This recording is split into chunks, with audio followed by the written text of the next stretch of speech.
Since we moved to the cabin, my morning routine changed quite a bit. It did not quite get to this 4 a.m. entrepreneur habits, but rather a bit more in tune with our surroundings.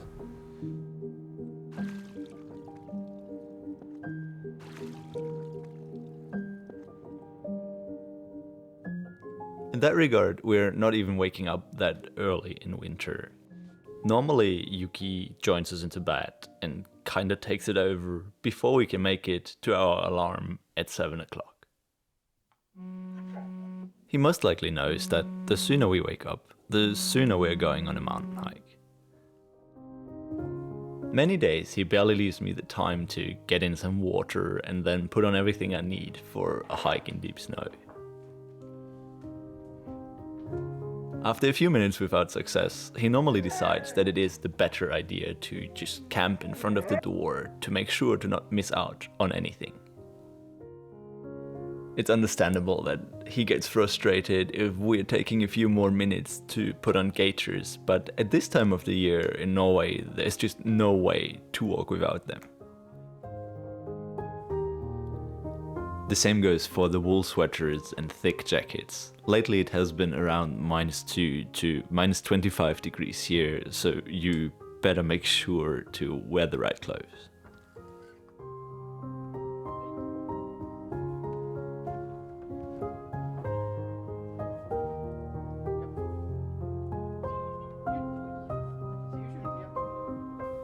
What might be slightly different to a normal day is that we first have to make sure to remove all the snow from the porch before it can turn into ice at the next warmer day.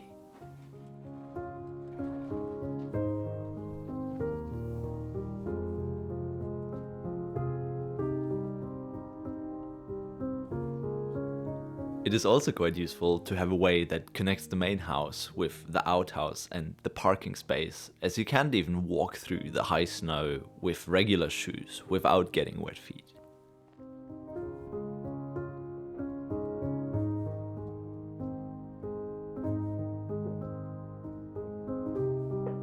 Once done with moving snow, we are attaching a long leash to Yuki, just to be able to stop him in the forest if he decides that one of the moose tracks is smelling too good not to be followed.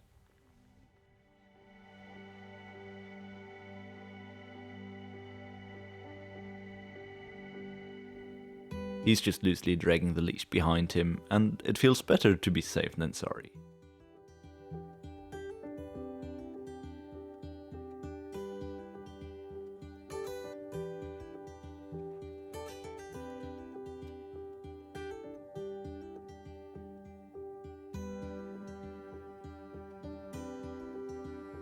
After leaving the property, we are walking along the cabin road for a few hundred meters to get to a good spot to enter the forest.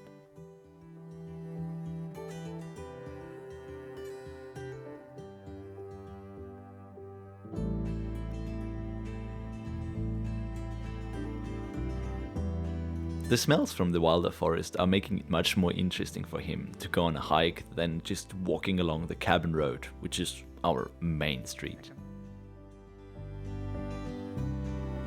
Once off the street, we're walking the first few hundred meters uphill to reach the biggest valley around here, where you can often spot the tracks from moose and deer from the night before. Yuki often uses the flat terrain to get a bit of energy out and goes for a few sprints left and right before we are making our way to the end of the valley, where we can begin ascending to the peak of this little mountain. In the past days we had medium snowfall, so you can see how useful it is to wear gaiters in this environment.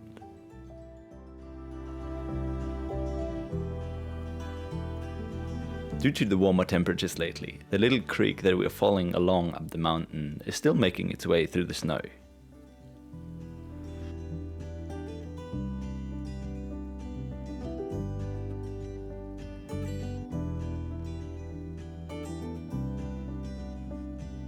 About halfway up to a small waterfall, there are a few places where moose is crossing quite frequently, so Yuki has the tendency to wander off a bit, but it's nothing that couldn't be fixed with a few good treats. In this area, the trees are standing quite close, so we didn't get hit by too much of the snow.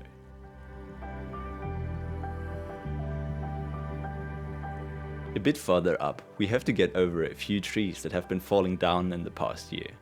Yuki is just jumping straight up, but I have to climb a little before we can make the last meters up to the waterfall.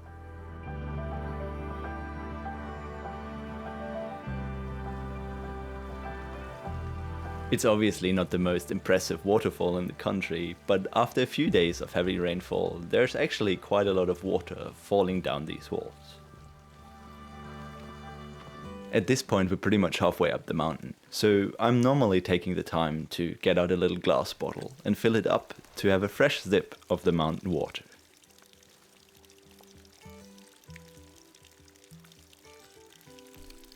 The water is tinted slightly brown after flowing through some soil higher up the mountain, and there's something weirdly special about it. Whenever I have the first sip of that cold water, my mind is miraculously clearing up. And be it placebo or not, I quite enjoy that.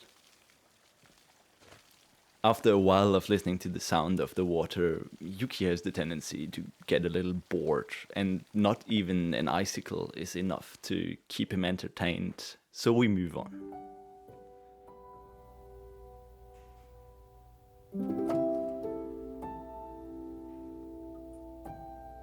Following the next steep passage, the snow is getting really thick as we're getting closer to the peak.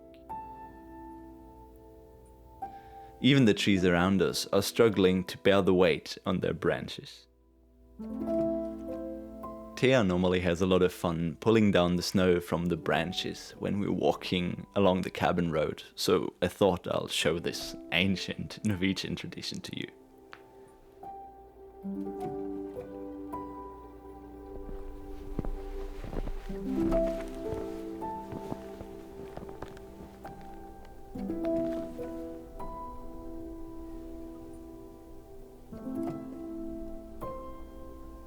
Arriving at the viewpoint, we normally take some time to enjoy the view on the landscape and the island directly in front of the cabin.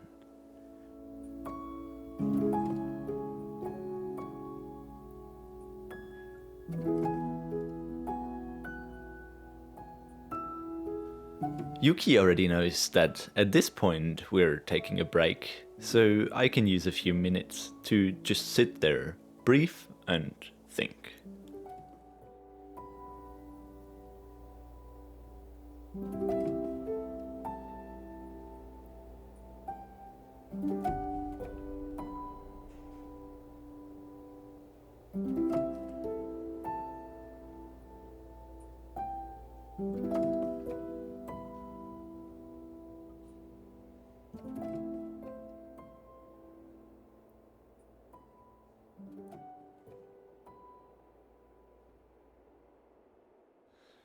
Just before we go, I make sure to find a good-looking pine tree and collect a few of the fresh needles to make tea in the cabin later on.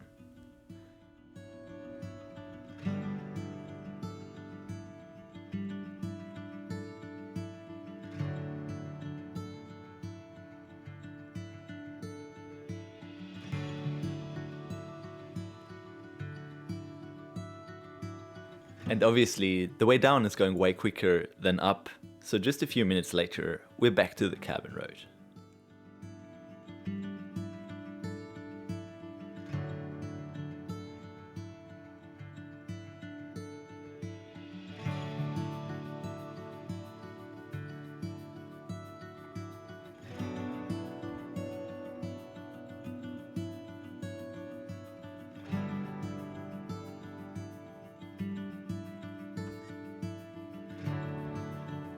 Back at the cabin, it's time to get inside and prepare a fire for what's to come.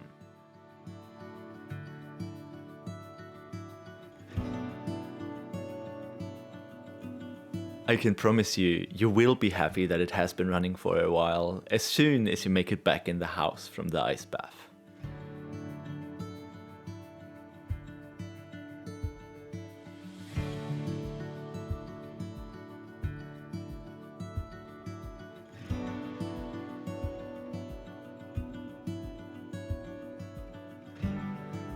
As soon as the fire is going strong, I'm getting changed and just make sure to set up the coffee machine before I'm leaving the house.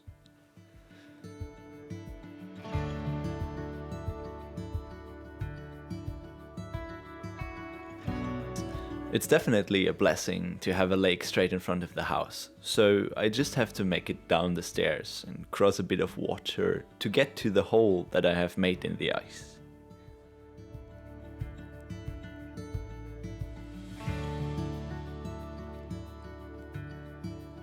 Overnight it's often freezing over, but lately it hasn't been as bad that I couldn't break it just using my feet. And then the moment comes when you have to take off your clothes and get into the water. I can definitely tell you that the first time I did it this year was a bit of a shock, but you get used to it very quickly.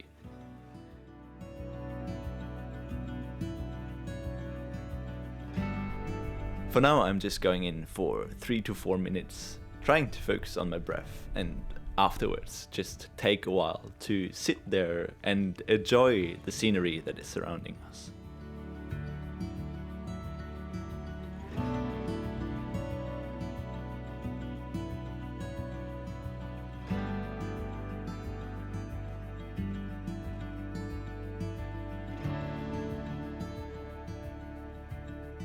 Back inside, I'm always realizing how important it was to preheat the oven so that you can go there straight away and warm up your fingers. Normally, I then just put on some warm clothes to be ready to grab a cup of coffee and then head back out to have it on the porch.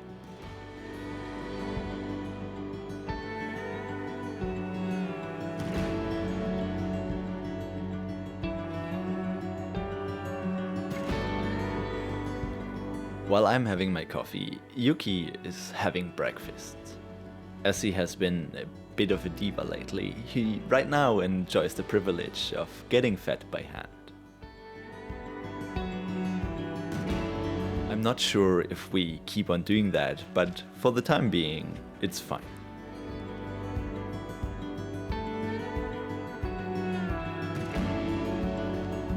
At this point, I normally really enjoy a little break before starting my workday full of thinking about and working on the next videos for YouTube.